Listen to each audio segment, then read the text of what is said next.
اعوذ باللہ من الشیطان الرجیم بسم اللہ الرحمن الرحیم یا ایہا الذین آمنوا ان کثیرا من الاحبار والرہبان لیأکلون اموال الناس بالباطل ویصدون عن سبیل اللہ والذین یکنزون الذهب والفضة ولا ينفقونها في سبیل اللہ فبشرهم بعذاب أليم يوم يحمى عليها في نار جهنم فتقوى بها جباههم وجنوبهم وظهورهم هذا ما كنزتم لأنفسكم فذوقوا ما كنتم تكنزون إن عدة الشهور عند الله 12 شهرا في كتاب الله يوم خلق السماوات والأرض منها 4 حرم ذلك الدين القيم فلا تظلموا فيهن أنفسكم وقاتلوا المشركين كافة كما يقاتلونكم كافة واعلموا أن الله مع المتقين إنما النسيء زيادة في الكفر يضل به الذين كفروا يحلونه عاما ويحرمونه عاما ليواطئوا عدة ما حرم الله فيحلوا ما حرم الله زجن لهم سوء أعمالهم والله لا يهدي القوم الكافرين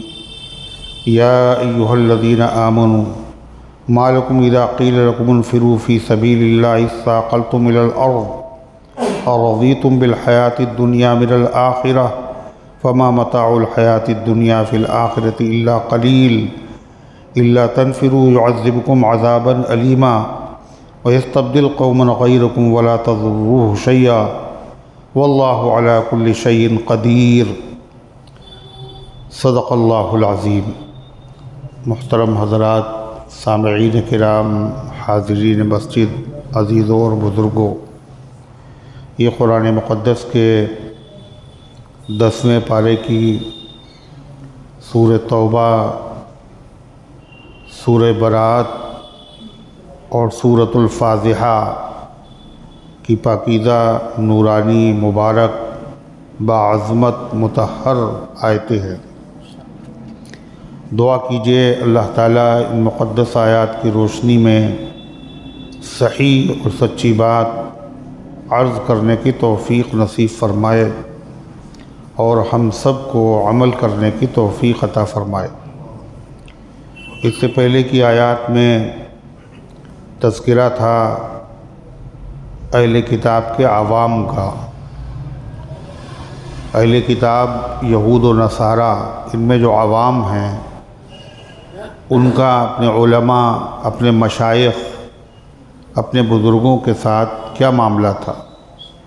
اللہ تعالیٰ نے فرمایا اتخذوا احبارهم ورهبانهم اربابا من دون اللہ، انہوں نے اپنے عالموں کو، اپنے بزرگوں کو اللہ کو چھوڑ کر رب بنا لیا تھا۔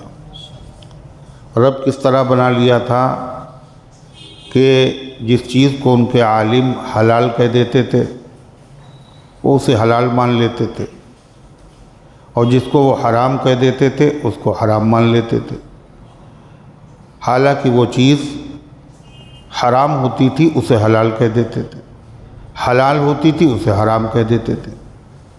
تو کتاب اللہ پر عمل نہیں تھا بلکہ اپنے علماء کی باتوں پر عمل کرتے تھے، اور حلال و حرام کا اختیار صرف اللہ کو ہے۔ لہذا جب علماء کو انہوں نے حلال و حرام کا اختیار دے دیا، اس کا مطلب یہ ہے انہوں نے ان کو عالم نہیں مانا بلکہ خدا مان لیا۔ اسی کا ذکر تھا اس سے پہلے کی آیت میں، اور ان آیات میں اللہ تعالیٰ نے ان کے علماء کا ذکر کیا ہے۔ عوام تو ایسے تھے، اور خود ان کے عالم، ان کے پیشوا، مقتدی اور مشائخ اور راہب اور قسیسین اور ربیون، یہ کیسے تھے؟ جیسی روح تھی ویسے ہی فرشتے تھے۔ ان کے علماء بھی بد چلن تھے، بدعمل تھے، اور کفر میں بڑے سخت تھے۔ اللہ تعالیٰ نے یہاں ایمان والوں کو خطاب کیا کہ ان کو واقعہ سنایا، ان کے حالات سنائے، اور سنانے کا منشا یہ ہے کہ تمہارے اندر ایسے عالم نہیں ہونا چاہیے، اور تمہارے بزرگ ایسے نہیں ہونا چاہیے، اور تمہارے امراء ایسے نہیں ہونا چاہیے۔ کیسے تھے وہ لوگ؟ فرمایا یا ایھا الذین آمنوا ان کثیرا من الاحبار والرہبان لیأکلون اموال الناس بالباطل، اے ایمان والو، یقیناً بہت سے احبار، عالم، والرہبان اور بزرگ، لیأکلون اموال الناس، لوگوں کا مال کھاتے ہیں ناجائز طریقے سے۔ ان کے عالم حلال کو حرام بناتے تھے، حرام کو حلال، نذرانے لے کر کے، فیس لے کر کے جو چیز حرام ہوتی تھی وہ حلال کر دیتے تھے۔ تو اس طریقے سے جو نذرانہ ان کو ملتا تھا، یہ نذرانہ کیا تھا؟ حلال تھا حرام؟ حرام، حرام کھاتے تھے۔ لَيَأْكُلُونَ أَمْوَالَ النَّاسِ بِالْبَاطِلِ، وہ کھا جاتے ہیں لوگوں کا مال ناجائز طریقے سے۔ جو معتقد لوگ ان کے پاس نذرانے دے جاتے ہیں تو ان کی مرضی کے مطابق ان کو مسئلہ بتا دیتے تھے، یہی کھا رہے تھے۔ اللہ تعالیٰ نے قرآن پاک کی اس آیت کو مسلمانوں کو سنائی، ایمان والوں کو مخاطب کر کے کہا ہے کہ دیکھو یہ روش تمہاری نہیں ہونا چاہیے، یہ طریقہ تمہارا نہیں ہونا چاہیے، اس لیے کہ آپ نے فرمایا کہ بنی اسرائیل نے جو کچھ کیا ہے میری امت بھی وہ سب کرے گی۔ جو کچھ انہوں نے کیا میری امت وہ سب کرے گی۔ اس لیے پہلے ہی آپ نے باخبر کیا کہ ان کے علماء کی طرح تمہارے اندر عالم نہیں ہونا چاہیے، مگر اللہ کے نبی نے جو فرمایا وہ تو وہ کر رہے ہیں۔ اس امت میں بھی ایسے عالم ہیں اور ایسے بزرگ ہیں جو بظاہر بزرگ بنے ہوئے ہیں، بزرگوں والا لباس پہنے ہوئے ہیں، لیکن عوام کی جیبوں پر ڈاکہ ڈال لیں۔ یہ جتنے مزارات کے اوپر الٹے سیدھے کام ہو رہے ہیں یہ سب عالموں کی سرپرستی میں ہو رہے ہیں، سجادہ نشین بنے ہوئے ہیں، دیکھ رہے ہیں کہ سجدہ ہو رہا ہے اور منع نہیں کر رہے، چادریں چڑھ رہی ہیں منع نہیں کر رہے، عورتیں زیارت کے لیے آ رہی ہیں، لعن اللہ الزائرات، اللہ کے نبی صلی اللہ علیہ وسلم نے قبروں کی زیارت کرنے والی عورتوں پر لعنت کی ہے۔ لعنت کے معنی اے اللہ رحمت سے دور کر دے ایسی عورتوں کو۔ اور آج آپ دیکھیں مزاروں پر جو عورتیں ہیں یہ یہود و نصارہ کی نہیں ہیں، یہ سب مسلمان خواتین، لعنت والے کام ہو رہے ہیں اور سرپرستی میں ہو رہے ہیں، چادریں چڑھ رہی ہیں، چراغ جلائے جا رہے ہیں۔ فرمایا والمتخذین علیہ السرج، اور ان پر بھی اللہ کی لعنت ہے جو قبروں پر چراغ جلاتے ہیں، منت کے چراغ جلائے جا رہے ہیں۔ اللہ کے نبی صلی اللہ علیہ وسلم نے ان مردوں پر بھی لعنت کی ہے، اور کس پر لعنت کی؟ جنہوں نے اپنے انبیاء کی قبروں کو سجدہ گاہ بنا لیے۔ یہود و نصارہ اپنے نبیوں کی قبروں پر سجدہ کرتے تھے، آج اس امت کے لوگ نبی نہیں بلکہ نبی کے غلاموں کی قبروں پر سجدہ کر رہے ہیں۔ یہ حضرت جنید بغدادی، حضرت شیخ عبد القادر جیلانی، نظام الدین اولیاء علیہ الرحمہ، حضرت شاہ امینہ رحمۃ اللہ علیہ، یہ سب کیا ہیں؟ اللہ والے ہی تو ہیں، اللہ کے نبی کے غلام ہی تو ہیں۔ ان کی قبروں پر علی الاعلان سجدے ہو رہے، یہ لعنت والے کام ہو رہے، اور باقاعدہ علماء دیکھ رہے ہیں اور اس پہ نکیر بھی نہیں کر رہے ہیں۔ اب معاملہ اتنا آگے بڑھ گیا کہ اگر ان میں سے کوئی عالم صحیح بات بتائے بھی تو سارے عوام اس کے پیچھے پڑ جاتے ہیں کہ اب تک کہاں تھے، تمہیں نے تو یہ کہا تھا، اب اس کے خلاف کہہ رہے ہو۔ یہ سب وہی طریقہ ہے۔ اسی طریقے سے ایک عالم نے کہا تھا کہ معاذ اللہ ثم معاذ اللہ زکوٰۃ دینا فرض نہیں۔ کیوں زکوٰۃ دینا فرض نہیں؟ علت کیا بیان کی کہ حضور انور صلی اللہ علیہ وسلم نے کبھی زکوٰۃ نہیں دی، اور امت پر وہی کرنا ہے جو نبی نے کیا ہو۔ اللہ کے نبی نے زکوٰۃ دی نہیں، اور یہ نہیں بتا رہے ہیں کہ اللہ کے نبی صلی اللہ علیہ وسلم پر زکوٰۃ فرض ہی نہ ہوئی کبھی۔ گھر میں 7 دراہم رکھے ہوئے تھے،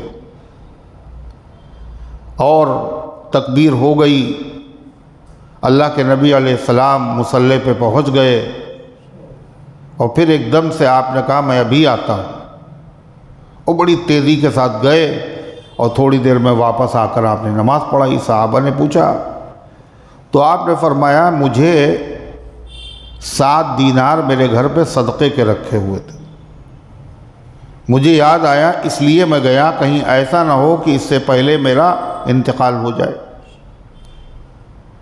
تو عوام کو اس طرح کی باتیں جو مسئلے بتا دے کہ زکوٰۃ دینے کی ضرورت نہیں ہے، تو عوام ایسے مولوی سے بہت ناراض ہوں گے، ہیں خوش ہوں گے، اور نذرانے اس کی خدمت میں آنے لگیں گے کہ آپ نے دیکھیے کتنی مشکل حل کر دی۔ یہ سب کیا ہے؟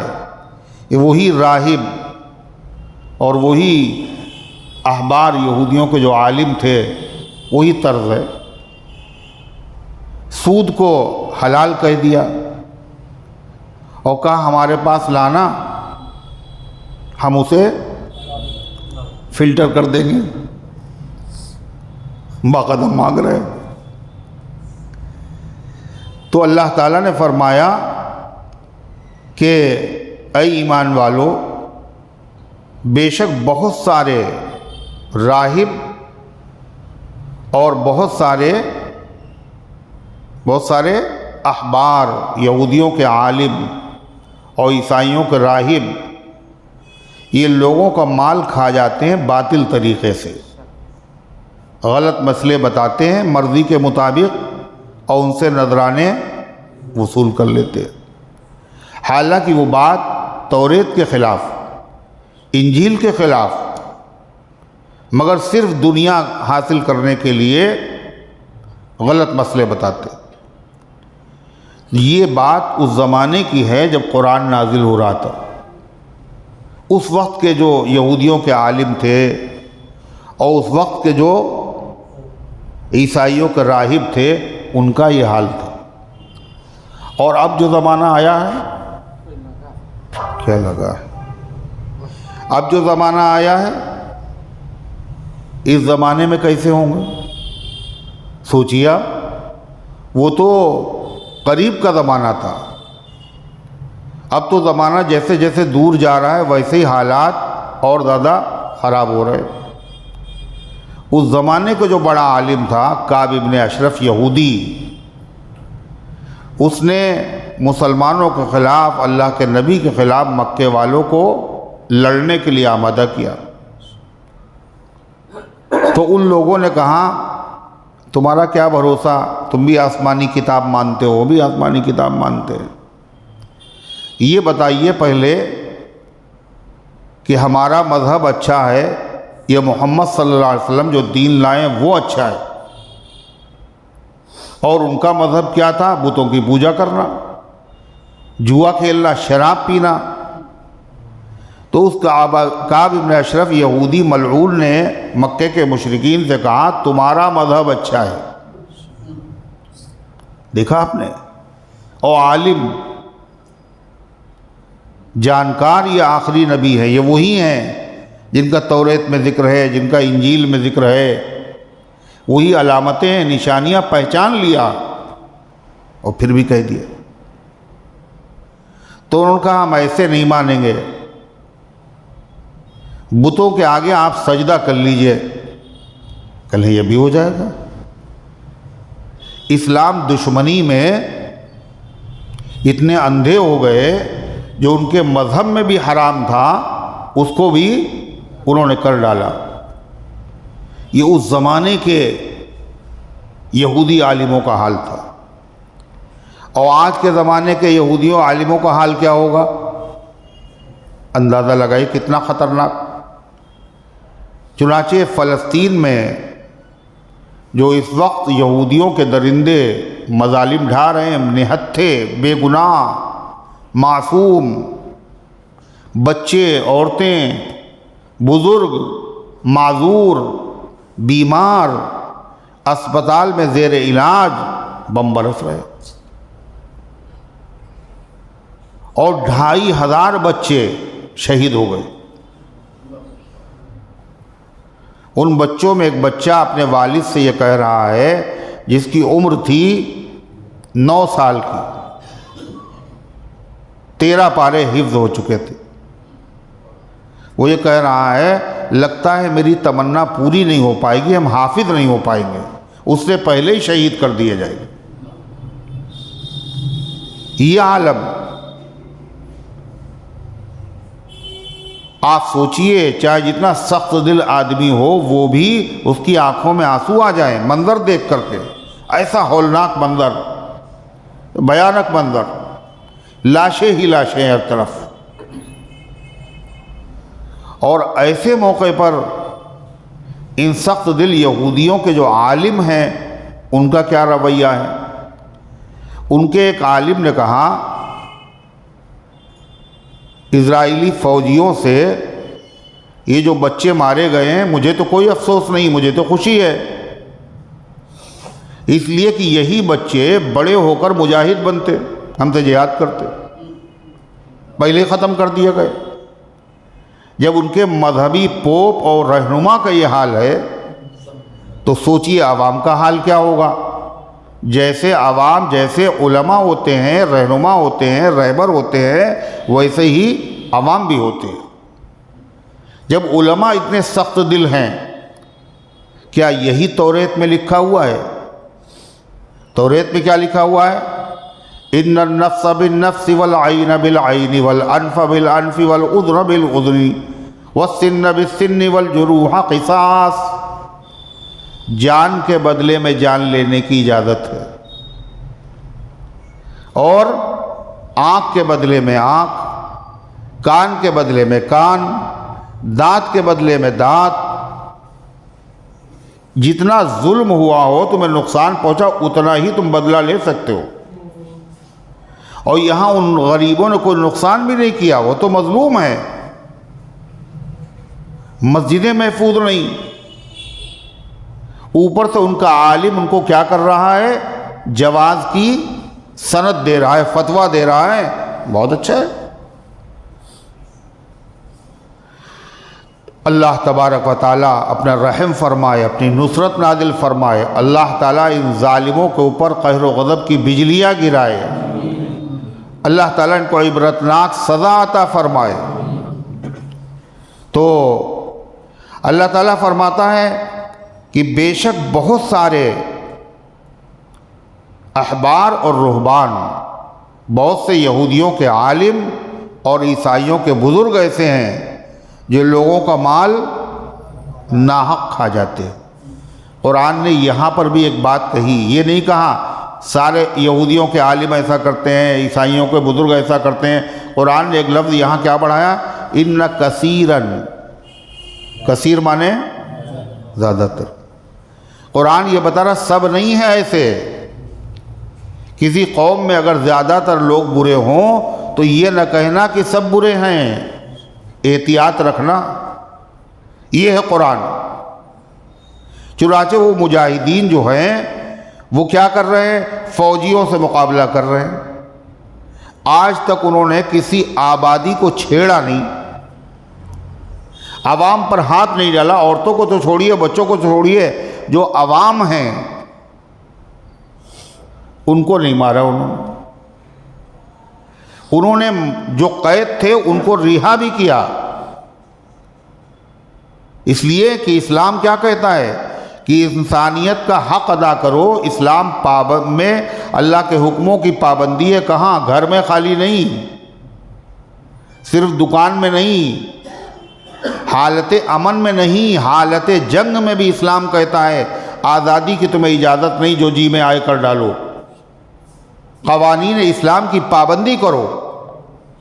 اگر تم نے ایسا نہیں کیا تو تم ظالم بن جاؤ گے، اور جب ظالم بن جاؤ گے تو اللہ کی مدد تم سے اٹھ جائے گی، اور مظلوم رہو گے تو اللہ کی مدد ہوگی، اور اللہ کی مدد دکھ رہی، دنیا دیکھ رہی، پوری دنیا حیرت میں پڑی ہوئی ہے کہ اتنی بڑی طاقت والا ملک، جس کا اتنا شہرہ، اتنا چرچا، جس کا دفاعی انتظام اتنا مشہور، پوری دنیا اس کی قائل، اس کی ہوا نکل گئی۔ ہوا یا نہیں ہوا؟ تو اللہ تعالیٰ نے فرمایا یا ایھا الذین آمنو، اے ایمان والو، بے شک بہت سے احبار اور رہبان لوگوں کے مال ناجائز طریقے سے کھاتے ہیں، وَيَصُدُّونَ عَن سَبِيلِ اللَّهِ، اور خود تو اللہ کے دین سے دور ہیں، جانتے ہیں یہ دین برحق ہے، پھر بھی قبول نہیں کرتے۔ صرف یہی نہیں قبول نہیں کرتے، بلکہ دوسرے لوگوں کو بھی دین اسلام کو قبول کرنے سے روکتے ہیں۔ کیسے روکتے ہیں؟ اپنی کتابوں میں تحریف کر دیتے ہیں، غلط مطلب سمجھا دیتے ہیں، جس کے نتیجے میں عوام تو ان پہ بھروسہ کرتے ہیں، وہ انہی کے جال میں پھنسے رہتے ہیں، اور وہ حق کی تحقیق نہیں کرتے۔ نتیجہ کیا ہے؟ وہ دین اسلام کو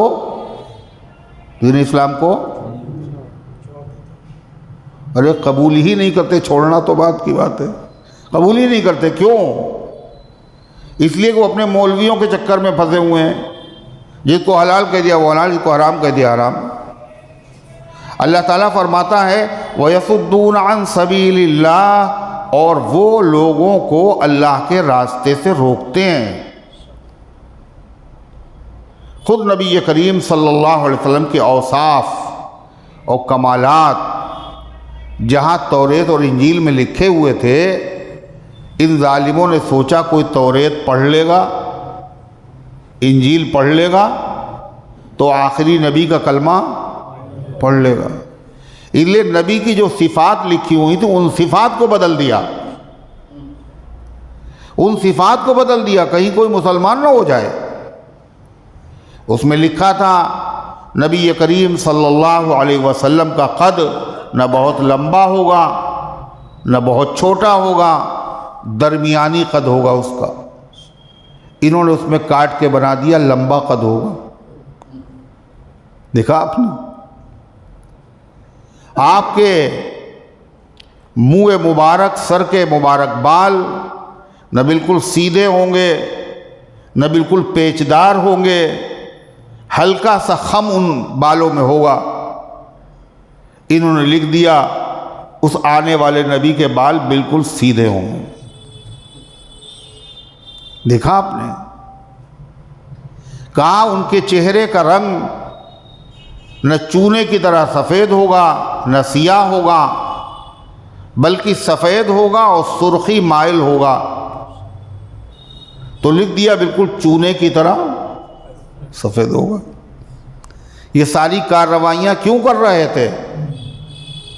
کہ ہم تو گنجے ہیں اور دنیا بھی گنجی رہے، کبڑے ہیں اور دنیا کو بھی کبڑا دیکھنا چاہتے۔ خود بھی اسلام نہیں قبول کر رہے ہیں اور کہیں لوگ اسلام قبول نہ کر لیں، یہ کارروائیاں کرتے تھے۔ اور عیسائیوں نے کیا کیا؟ عیسیٰ علیہ السلام ایک ایسے پیغمبر ہیں جنہوں نے نبی کریم علیہ السلام کی بشارت سنائی، اور صرف بشارت نہیں سنائی بلکہ نام بھی اپنی امت کو بتایا، مبشرا برسول یاتی من بعدی اسمہ احمد، میں ایک ایسے رسول کی خوشخبری سنا رہا ہوں جو میرے بعد آئے گا جس کا نام احمد ہوگا۔ تو ان ظالموں نے کیا کیا؟ اپنی کتاب میں احمد کی جگہ پر اس کا ترجمہ لکھ دیا۔ کیا ترجمہ کیا؟ فارقلیط۔ احمد کے معنی قابل تعریف، اس کا ترجمہ فارقلیط۔ حالانکہ یہ دنیا کا قاعدہ ہے، نام کا ترجمہ نہیں کیا جاتا۔ ارے ہوتا ہے، کسی کا نام اگر لکھا جائے، کوئی رپورٹ اگر لکھوائی جائے تو جس آدمی کا جو نام ہے اس کا ترجمہ کر دیا جائے۔ ہاں بتائیے، وہ کہے بھائی میرا تو یہ نام نہیں۔ تو یہ سب کیوں کیا جا رہا ہے؟ یہ کارروائیاں کیوں کی جا رہی تھیں؟ اس لیے کہ لوگ آخری نبی کا کلمہ نہ پڑھے، کہیں حق ظاہر نہ ہو جائے۔ لا تلبسوا الحق بالباطل، حق کو باطل سے ایسا گڈمڈ کر دیتے تھے کہ آدمی کو پہچاننا مشکل ہو جائے۔ اللہ فرماتا ہے وَيَصُدُّونَ عَن سَبِيلِ اللَّهِ، اور وہ روکتے ہیں اللہ تعالیٰ کے راستے یعنی دین سے، خود بھی نہیں قبول کرتے اور لوگوں کو بھی روکتے۔ اور یہ سارا کام کرتے کیوں تھے؟ یہ سارا کام کرتے کیوں تھے؟ کیوں کرتے تھے یہ سب؟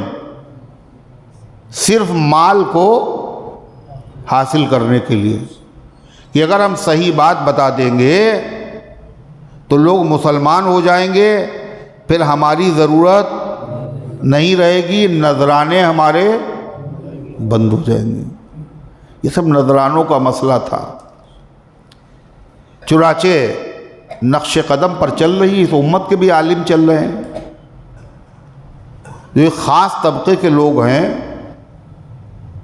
وہ علماء حقانی، علماء ربانی کی ہمیشہ مخالفت کرتے ہیں، حتیٰ کہ چاند کے اندر بھی مخالفت کرتے ہیں۔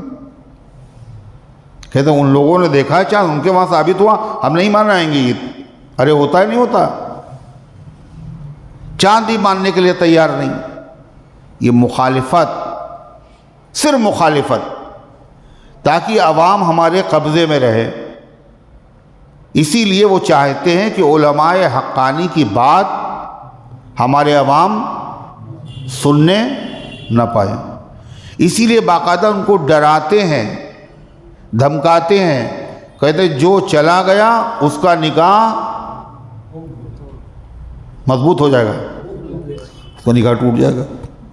اب آدمی ڈرتا ہے، بھائی بتائیے اتنی مشکل سے نکاح ہوا،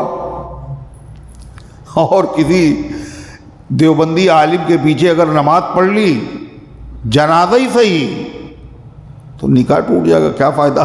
نکاح بچاؤ، وہ جو نہیں چل رہا ہے نعرہ جو بیٹی بچاؤ، تو اگر نکاح بچاؤ، بچے گا کیسے؟ ان کی باتیں نہ سنو، جاؤ نہیں، مسافہ نہ کرو، ملاقات نہ کرو، ان کی باتیں نہ سنو۔ کیوں؟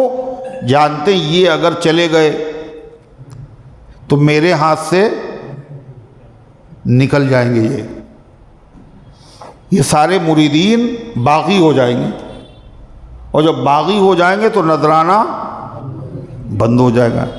اس لیے ڈراؤ، دھمکاؤ، جھوٹ بولو، غلط باتیں کہو، گالیاں دو، یہی ان کا۔ ایک عالم نے ان میں سے کہا اپنے عوام سے کہ اللہ کا شکر ادا کرو کہ تم سب جاہل ہو، پڑھے لکھے نہیں ہو، اللہ کا شکر ہے۔ اگر پڑھے لکھے ہوتے تو سب کے سب وہابی ہوتے۔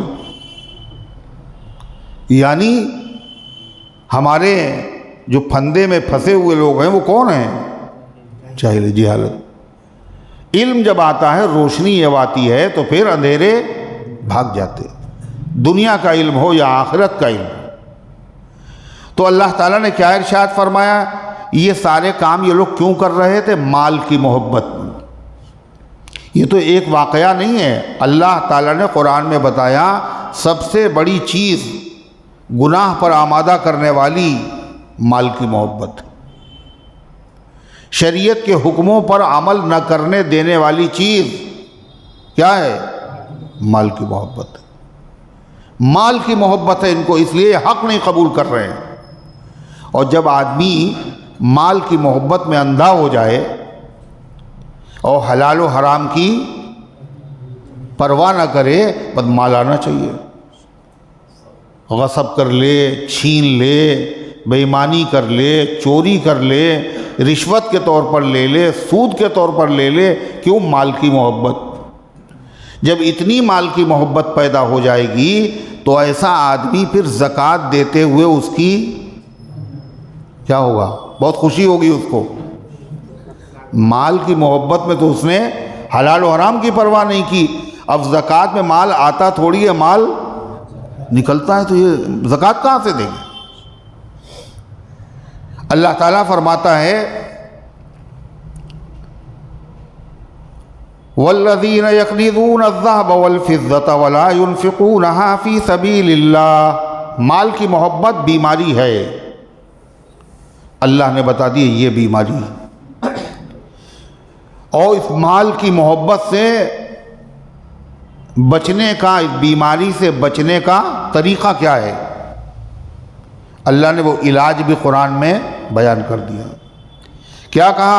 وَالَّذِينَ يَكْنِزُونَ الذَّهَبَ وَالْفِضَّةَ وَلَا يُنْفِقُونَهَا فِي سَبِيلِ اللَّهِ. جو لوگ جمع کرتے ہیں سونے اور چاندی کو. سونے اور چاندی سے مراد خالی سونا چاندی نہیں ہے، مال جمع کرتے. اس لیے اس زمانے میں جو سکے ہوتے تھے وہ کائے کے ہوتے تھے؟ سونے چاندی کے. دینار اور درہم، دینار سونے کا اور درہم چاندی کا. جو لوگ جمع کرتے ہیں سونا اور چاندی یعنی دولت، وَلَا يُنْفِقُونَهَا فِي سَبِيلِ اللَّهِ، اور پھر اس میں سے اللہ کے راستے میں خرچ نہیں کرتے. اللہ کے راستے میں یعنی زکوٰۃ نہیں نکالتے. جہاں جہاں شریعت نے خرچ کرنا لازم کیا ہے وہاں خرچ نہیں کرتے. بیوی کا حق ہے، بچوں کا حق ہے، ماں باپ کا حق ہے. تو اللہ تعالیٰ کیا فرماتا ہے؟ فَبَشِّرْهُمْ بِعَذَابٍ أَلِيمٍ. ان کو خوشخبری سنا دیجئے کاہے کی؟ دردناک عذاب کی. ایسے لوگوں کو دردناک عذاب میں مبتلا کیا جائے گا. ان کے اندر مال کی محبت بہت زیادہ ہے. اس مال کی محبت کا علاج کیا ہے؟ جہاں جہاں اللہ نے بتایا ہے وہاں وہاں مال خرچ کرتے رہو تو مال کی محبت دل میں پیدا نہیں ہوگی، جس کی وجہ سے حلال و حرام کی پرواہ نہ کرے، دوسرے کا حق مار لے. یہ سب مال کی محبت کی وجہ سے ہو رہا ہے. مال کی محبت تو فطری چیز ہے. مال کی محبت فطری مطلب طبیعت میں انسان کے داخل ہے. اگر مال کی محبت نہ ہو تو مال کہاں پڑا رہے گا؟ سب سڑک کے اوپر. ارے ہے نہیں، محبت یہ چھپا کے رکھا جاتا ہے. مال کی محبت منع نہیں ہے، وہ تو محبت ہے. مال کہتے کسے ہیں؟ عربی میں مالا یمیلو میلن، اس کے معنی مائل ہونا، جھکنا. جس کی طرف آدمی کا دل جھکے وہی مال ہے. تو مال کی محبت تو انسان کی طبیعت میں داخل ہے، اور جو چیز فطرت میں داخل ہے شریعت نے اس پہ پابندی نہیں لگائی، تو فطری چیز ہے. پھر منع کیا ہے؟ مال سے محبت کرنا نہیں منع ہے. مال کی محبت میں شدت، زیادتی، اتنی زیادتی کہ جس نے مال دیا ہے اسی کو بھول گئے. یہ کیا ہے؟ یہ برا ہے، یہ مرض ہے، یہ روگ ہے. وَإِنَّهُ لِحُبِّ الْخَيْرِ لَشَدِيدٌ. قرآن کہتا ہے یہ مال کی محبت میں بہت شدید ہے، بڑا پکا ہے۔ مال کی محبت ہونا برا نہیں ہے، مال کی محبت میں بہت زیادہ آگے بڑھ جانا، رگ رگ کے اندر مال کی محبت پیوست ہو جانا، یہ عیب ہے، یہ برا ہے۔ اور ایسا آدمی جہاں شریعت نے بتایا وہاں خرچ نہیں کرتا محبت کی وجہ سے۔ اور اللہ کا قاعدہ یہ ہے کہ جب کوئی آدمی اللہ کے حکموں کی مخالفت کرتا ہے کسی چیز کی محبت کی وجہ سے، تو اللہ تعالیٰ اسی چیز کو اس پر مسلط کر دیتا ہے۔ اولاد سے اگر محبت کی آپ نے اور اللہ کے حکموں کی پرواہ نہیں کی تو یہ اولاد پھر آنکھیں دکھاتی ہے، ارے ہے نہیں، دیکھ رہے ہر طرف۔ بیوی کا بھی یہی حال، ہر وہ چیز جس میں اللہ کی مخالفت کی جائے۔ تو مال کی محبت بری نہیں ہے، مال کی حد سے زیادہ محبت یہ بری چیز، یہی بیماری، یہی عیب ہے۔ ورنہ مال تو زندگی کے لیے ضروری ہے، دین کے لیے بھی ضروری ہے اور دنیا کے لیے بھی مال ضروری ہے، نہیں ضروری؟ اگر مال نہیں ہے تو زکوٰۃ کہاں سے دیں گے آپ؟ دیں گے؟ حج کر پائیں گے آپ؟ فطرہ دے پائیں گے آپ؟ قربانی کریں گے آپ؟ بولو کیوں بھائی؟ کیا نہیں کرو گے؟ پھر اگر مال نہیں ہو تو کیسے کرو گے؟ اس لیے کھانے پینے کے لیے، سونے کے لیے، رہنے کے لیے، ضروریات کے لیے مال کی ضرورت ہے۔ اسی لیے اللہ تعالیٰ نے اپنے ان بندوں کی تعریف کی جو کیا کرتے ہیں، خالی آخرت نہیں مانگتے ہیں، دنیا بھی مانگتے ہیں۔ ربنا آتنا فی الدنیا حسنہ وفی الآخرۃ حسنہ، دنیا میں بھی بھلائی دیجیے اور آخرت میں بھی بھلائی دیجیے۔ مال اتنا ضروری ہے دین پر عمل کرنے کے لیے، جیسے کشتی کے چلنے کے لیے کائے کی ضرورت ہے؟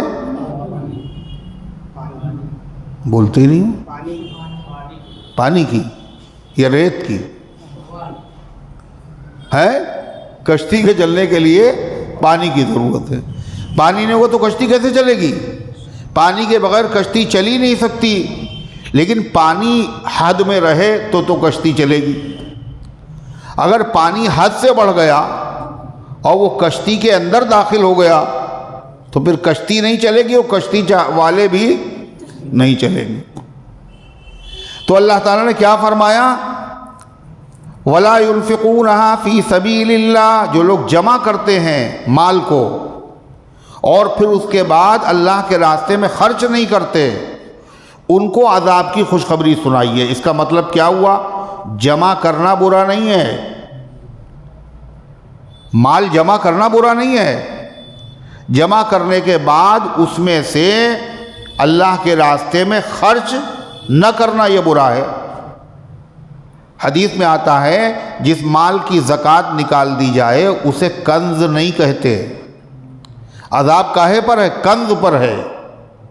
یکنزون الذہب والفضہ، جو سونے اور چاندی کو جمع کرتے ہیں، اس کا خزانہ رکھتے ہیں، اس پہ ہے عذاب۔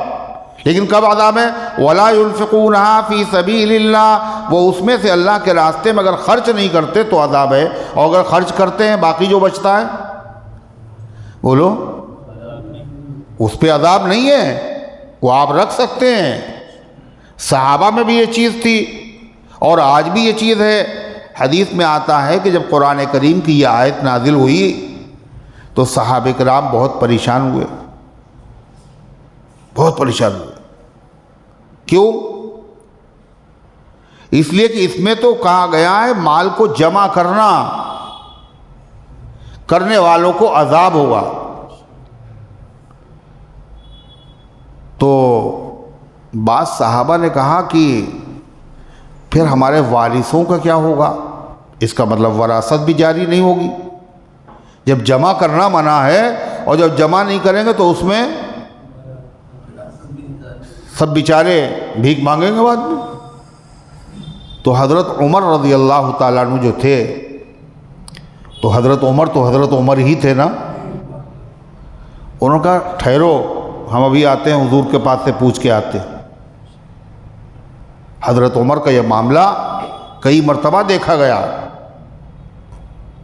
کہ وہ سب صحابہ مسجد میں بیٹھے ہوئے رو رہے ہیں، حضرت عمر آئے، کیا ہوا؟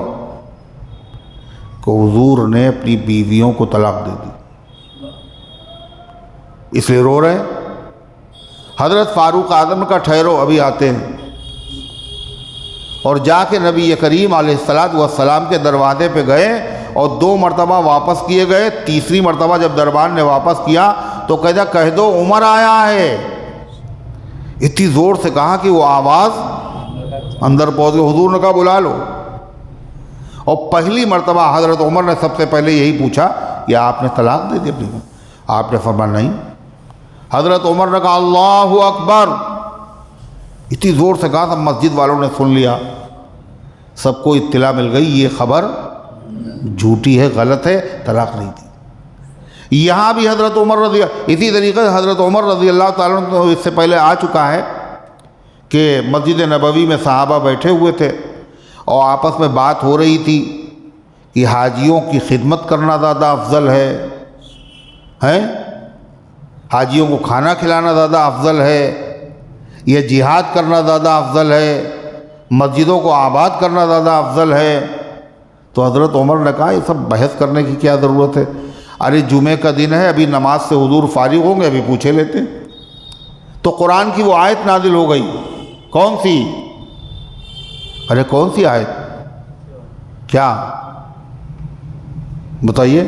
انما یعمر مساجد اللہ من آمن باللہ والیوم الآخر، کیا اجعلتم سقایۃ الحاج وعمارۃ المسجد الحرام، کہ تم حاجیوں کو پانی پلانا اور مسجد حرام کی تعمیر کرنے کو اس آدمی کے عمل کے برابر قرار دیتے ہو جو ایمان رکھتا ہے اللہ پر، جس نے جہاد کیا؟ یہ دونوں عمل برابر نہیں۔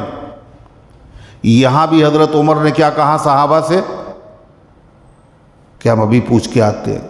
تو جب حضور پاک صلی اللہ علیہ وسلم کے پاس گئے اور کہا کہ یہ آیت نازل ہوئی ہے اور لوگوں کو بڑی حیرت اس پر ہو رہی ہے، آپ نے فرمایا عمر، کنز کے اوپر یہ وعید ہے، عذاب کی دھمکی کنز پر ہے، کائے پر؟ سونا چاندی جمع کرنے پر ہے، اور جس مال کی زکوٰۃ دے دی جائے وہ کنز نہیں ہے، اور جب کنز نہیں ہے تو جمع کرو۔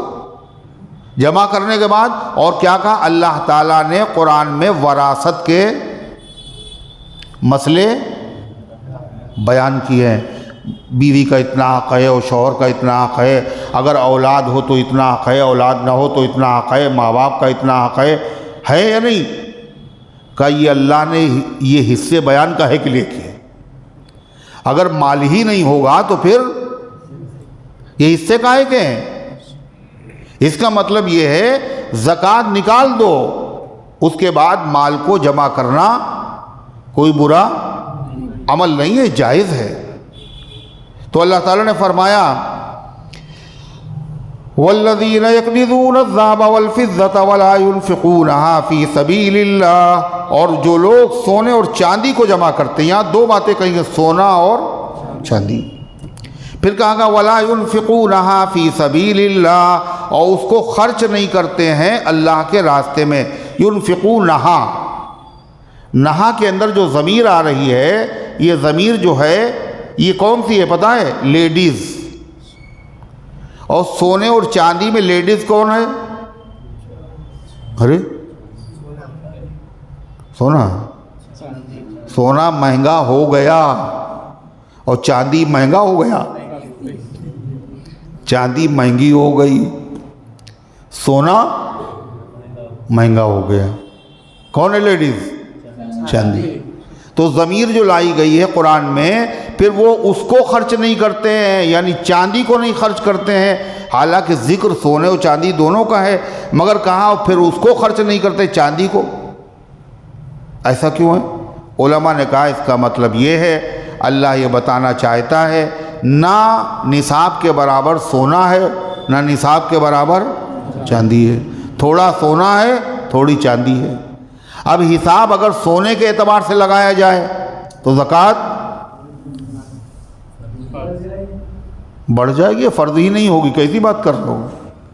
تھوڑا سا سونا ہے اور تھوڑی سی چاندی ہے۔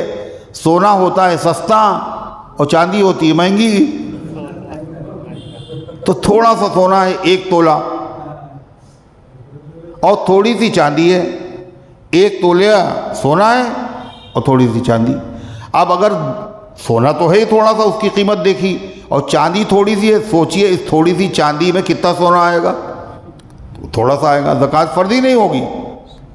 ہاں چاندی سستی ہوتی ہے، تھوڑا سونا ہے تھوڑی چاندی ہے، تو سونے کی قیمت چاندی کے ذریعے سے لگائی جائے گی کہ یعنی اتنی چاندی ہے، اس میں 52.5 تولہ چاندی آ سکتی نہیں آ سکتی؟ سونے و چاندی دونوں کی قیمت ملا لی گئی، 52 تولہ چاندی اگر آ سکتی ہے تو زکوٰۃ فرض ہو جائے گی۔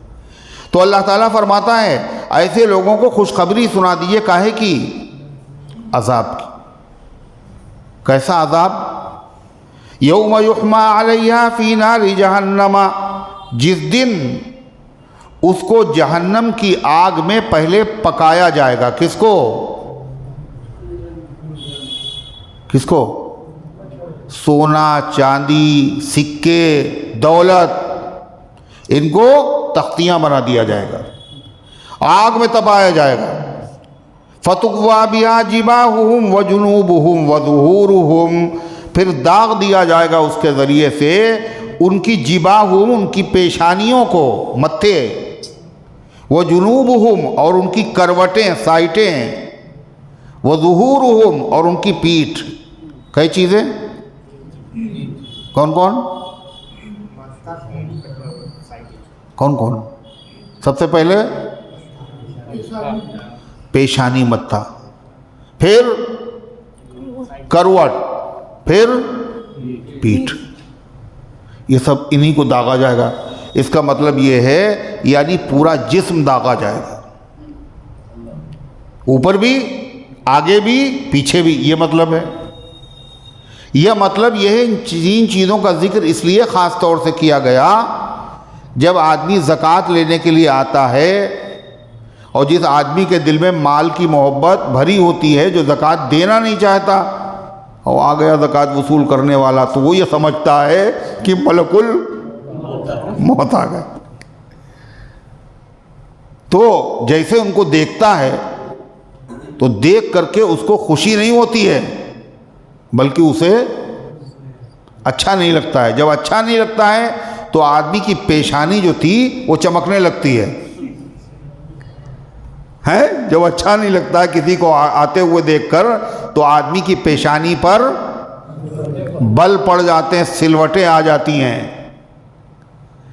تو یہ دیکھ رہا ہے جو زکوٰۃ لینے والا آ رہا، اس کو دیکھ کر پیشانی پہ سلوٹیں پڑ گئی۔ اللہ کا اچھا اسی کو داغا جائے۔ پھر دیکھا وہ چلا آ رہا ہے، اب اس سے برداشت نہیں ہوتا تو یہ دائیں مڑ جاتا ہے، کبھی بائیں مڑ جاتا ہے، یعنی ہم نے تمہیں دیکھا ہی نہیں۔ تو اس لیے کروٹوں کی خیریت نہیں ہے، یہ پہلو بھی داغیں گے، وہ پہلو بھی داغیں گے۔ اور کبھی کبھی تو آدمی اتنا اگنور کرتا ہے، بالکل منہ گھما لیتا ہے، پیٹ کر دیتا ہے، تو پھر پیٹھ بھی داغ دی جائے گی۔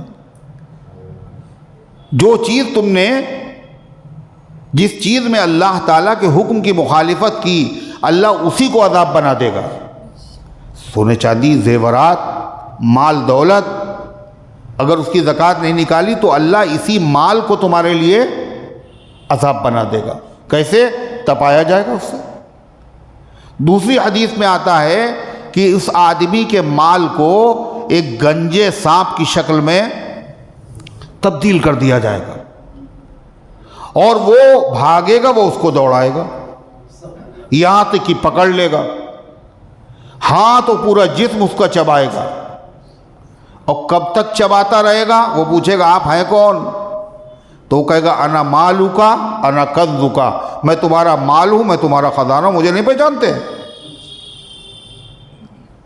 کب تک یہ سلسلہ رہے گا؟ جب تک میدان محشر میں حساب نہ ہو جائے. اور میدان محشر کا جو حساب ہے وہ 5 منٹ میں ہو جائے گا. کتنی دیر میں؟ مقدار 50,000 سنہ، 50,000 سال تک. اس سزا کے بعد اب اچھی خاصی سزا ہو گئی. مومن اگر ہے تو جنت میں پھر باقی اور چیزوں کا حساب کتاب ہو کے جنت میں داخلہ اس کا ہو جائے گا. ایسا نہیں کبھی نہ ہو. جو مومن ہے اس کا تو جنت میں داخلہ ہونا ہی ہے، لیکن پاک و صاف کرنے کے بعد ہوگا. تو یہ بڑا اہم مسئلہ ہے. یہود و نصارہ کو محبت تھی مال سے، اس کے لیے حلال و حرام کو نہیں دیکھتے تھے. اللہ قرآن میں اس لیے بیان کر رہا ہے مسلمانوں تم ان کے طریقے پر نہ چلنا. اور الحمدللہ جتنا یہ امت دین کے راستے پر خرچ کرتی ہے مال میں، دنیا کی کوئی قوم نہیں خرچ کرتی. اس گئے گزرے زمانے میں بھی سب نہیں دیتے زکوٰۃ، پھر بھی جو زکوٰۃ میں پیسہ یہ امت کے لوگ خرچ کرتے ہیں، دنیا میں کسی مذہب کے ماننے والے اتنا پیسہ نہیں خرچ کرتے. ان کے وہاں تو حلال و حرام ہے بھی نہیں، سود کھا رہے ہیں. اگر کچھ خرچ بھی کر دیا اسی میں سے دے دیا.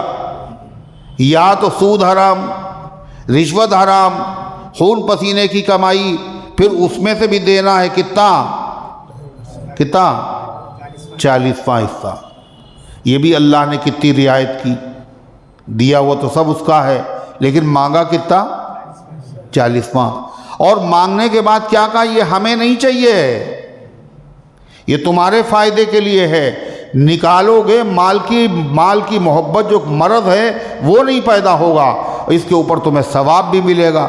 اس کے علاوہ جو تمہارے رشتہ دار ہیں ان کی ضرورتیں پوری ہوں گی. کیا حسین شریعت ہے، کیا خوبصورت شریعت ہے. تؤخذ من اغنیائہم وترد علی فقرائہم. اس امت کے مالداروں سے زکوٰۃ لی جائے گی اور اس امت کے غریبوں کو دی جائے گی. مالدار کون ہے؟ مالدار کون ہے؟ کہ ہم تو مالدار ہیں نہیں بھائی، مالدار تو ارب پتی ہوتا، ہم تو ارب پتی ہے نہیں. کہ شریعت نے طے کر دیا مالدار کون ہے اور مالدار کون نہیں. جو نصاب کی مقدار مال کا مالک ہے وہ شریعت کی نظر میں مالدار ہے. جتنا زیادہ مال ہوگا اتنی زیادہ زکوٰۃ ہوگی، کم ہو جائے گا زکوٰۃ کم ہو جائے گی، لیکن ہے مالدار. مسافر کون کا اپنے آپ طے نہیں کر سکتے آپ. مسافر کون ہے؟ یہاں سے عالم باغ گئے کل مسافر ہو گئے، بارہ بنکی گئے مسافر ہو گئے، کاکوری مسافر کا نہیں. شریعت بتاتی ہے 3 منزل یعنی 48 میل کے ارادے سے گھر سے باہر نکلے اب ہوئے مسافر. شریعت نے بتایا کہ مفلس کون ہے. حضور نے صحابہ سے پوچھا تھا نا غریب کون ہے؟ صحابہ نے کہا کھانے پینے کا. کہا نہیں، مفلس وہ ہے جس نے دنیا میں بہت سی نیکیاں کی ہوں اور میدان محشر میں جب آئے اور کہا جائے یہ فلاں آدمی ہے، اس کے باپ کا یہ نام ہے، اس پر کسی کا کوئی حق ہو تو آ کر کے لے جاؤ. ایک لمبی قطار لائن چلے گی، وہ سب آ جائیں گے نیکیاں لینے کے لیے. نیکیوں کی تو سب ضرورت ہوگی، ہر آدمی کو ضرورت ہوگی، سب چلے آئیں گے. ان آنے والوں میں ماں بھی ہوگی، باپ بھی ہوگا، بہنیں بھی ہوں گی، اولاد بھی ہوگی، قریبی رشتہ دار بھی ہوں گے، اجنبی بھی ہوں گے. جب اپنے لوگ نہیں چھوڑیں گے تو اجنبی کہاں سے چھوڑیں گے؟ الامان الحفیظ ساری نیکیاں اس کی ختم ہو جائیں گی. اللہ کے نبی نے کہا یہ ہے مفلس. حق کیا تھے؟ بیوی کا مہر نہیں دیا، وہ تو دے نہیں بھائی. بہن کا باپ کی جائیداد میں حصہ نہیں دیا، وہ تو ہے. کسی کے اوپر تہمت لگا دی، غلط الزام لگا دیا، غلط جھوٹی بات مشہور کر دی، کسی کا دل دکھا دیا، کسی کو گالی دے دی. یہ سب کیا ہے؟ حقوق ہے. کون آدمی کہہ سکتا ہے کہ ہم سے کسی کو تکلیف نہیں پہنچی؟ کون کہہ سکتا ہے؟ بولو. تو سوچیے آپ، جن جن کو تکلیف پہنچی ہے کل قیامت کے دن سب کو موقع دیا جائے گا کہ میاں اپنا حق لے لو. اس لیے اللہ تعالیٰ سے ڈرنا چاہیے، حقوق العباد کی بڑی پرواہ کرنا چاہیے. اللہ اگر آسان نہ کرے تو یہ آسان نہیں ہے. فرمایا اللہ تبارک و تعالیٰ نے پھر کیا ہوگا، اور کہا جائے گا ھذا ما کنزتم لانفسکم، یہ کچھ اور نہیں، یہ وہی ہے جو تم نے جمع کیا تھا اپنے لیے، جس کی تم نے زکوٰۃ نہیں نکالی تھی. فذوقوا ما کنتم تکنزون، تو چکھو اس کو جو تم جمع کر رہے تھے، آج اس کا مزہ چکھو. مال کی محبت تھی بہت زیادہ، یہ محبت کیا ہو گئی، آج مصیبت بن گئی. ان عدت الشہور عند اللہ 12 شہرا فی کتاب اللہ. قرآن کی اس آیت میں پہلے مشرکوں کا طریقہ، ان کے مذمت، ان کی رسمیں، ان کے اعمال بیان کیے گئے. اس آیت میں بھی ان کے ایک برے عمل کا ذکر ہے. وہ کیا ہے کہ سال میں کتنے مہینے ہوتے ہیں؟ 12، اور 12 میں سے 4 مہینے ادب کے ہیں، حرمت والے ہیں. یہ تمام انبیاء کی شریعت میں رہے، اللہ کے نبی کی شریعت میں بھی ہیں، ابراہیم علیہ السلام کی شریعت میں بھی ہیں. تو عرب لوگ جو تھے وہ ابراہیم علیہ السلام کی اولاد میں تھے، اور لڑنے کے جھگڑنے کے بہت عادی تھے. اور جس کی عادت ہو، سمجھ لیے آپ، وہ چیز اگر نہ ملے تو آدمی کا موڈ بہت فریش ہو جاتا ہے. نشے کی عادت ہے، نشے والی چیز نہیں ملی، اب بلا وجہ سارا آدمی سے لڑ رہے ہیں. کیوں؟ جس چیز کی عادی تھی وہ چیز ملی نہیں. اس قدر عادی تھے، ایسے ماحول میں پلے ہوئے تھے کہ اس کو کوئی اور کام ہی نہیں، محبوب مشغلہ تھا ان کا. یہ 125 سال تک لڑتے رہے، اور اسی ماحول میں بچے پلتے تھے. وہ بچے بھی ان کے کھلونے کیا تھے؟ بیٹ بلہ نہیں تھا، ہاکی نہیں تھی. عربوں کے بچوں کے کھلونے کیا تھے؟ یہ بچے جنگ کو ایک کھیل بچوں کا سمجھتے تھے، یہ تلواروں کی جھنکاروں کو ایک نغمہ سمجھتے تھے، بہترین ساز، موسیقی. تلواریں ٹکرا رہی ہیں، یہ تھا. تو غرضے کی 4 مہینے پابندی تھی، اس میں قتال کر نہیں سکتے. حرم میں اگر اپنے باپ کو دیکھتے تھے، باپ کا قاتل ہے، حرم میں دیکھ لیتے تھے، اس مہینے میں دیکھ لیتے تھے، تو کیا کرتے تھے؟ وہ آنکھیں نیچی کر لیتے تھے اور اس سے بدلہ نہیں لیتے تھے. مگر عادت چونکہ لڑنے کی پڑی ہوئی تھی، اور لڑائی چل رہی بہت زوروں میں، اور اتفاق سے بیچ میں آ گیا محرم، اور محرم میں لڑنا منع ہے. اور کہہ رہے ہیں کہ صاحب بیچ میں یہ کباب میں ہڈی آ گئی، اچھی والی لڑائی چل رہی تھی، بیچ میں بتائیے روکیں اب. تو وہ ظالم کیا کرتے تھے؟ کہتے تھے محرم جو ہے اب کی بعد میں آئے گا،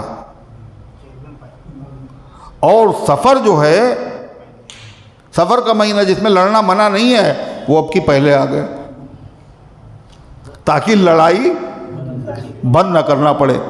لیکن 4 مہینے محترم ہیں، یہ گنتی بھی پوری کرنا ہے. تو اگلے سال جب آتا تھا تو کہتے تھے محرم اپنی جگہ کے اوپر ہے اور سفر اپنی جگہ کے اوپر ہے. پہلے آگے پیچھے کر دیا، اگلے سال کل محرم پہلے آتا ہے، محرم اپنی جگہ پہ ہے، اور سفر جہاں پہ تھا وہیں پہ ہے. یہ کرتے تھے وہ لوگ. تو قرآن کریم کی یہ آیتیں نازل ہوئیں. اللہ تعالیٰ نے کیا کہا؟ ان عدت الشہور عند اللہ 12 شہرا فی کتاب اللہ. بے شک مہینوں کی تعداد اللہ تعالیٰ کے نزدیک 12 ہے، اللہ کی کتاب میں، لوح محفوظ میں. اللہ نے جب دنیا بنائی اس سے پہلے جو فیصلے کیے ان میں یہ بھی فیصلہ تھا کہ سال میں 12 مہینے ہوں گے. اور یہ بھی پتہ چلا یہ مہینے انسانوں کے بنائے ہوئے نہیں ہیں، کس کے ہیں؟ اللہ کے بنائے ہوئے۔ ان کے نام بھی انسانوں کے رکھے ہوئے نہیں ہیں، یہ بھی من جانب اللہ ہے۔ کب سے 12 مہینے ہیں؟ دین کے احکام، دین کے مسائل کا اعتبار چاند کے مہینوں سے ہوتا ہے، سورج کی تاریخوں سے نہیں ہوتا۔ اس لیے چاند کی تاریخ کیا ہوتا ہے؟ روزہ کب رکھیں گے؟ جنوری میں نا،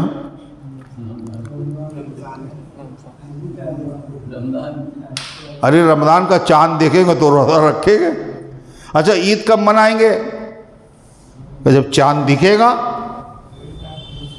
عشرہ کب پڑے گا؟ چاند کے اعتبار سے۔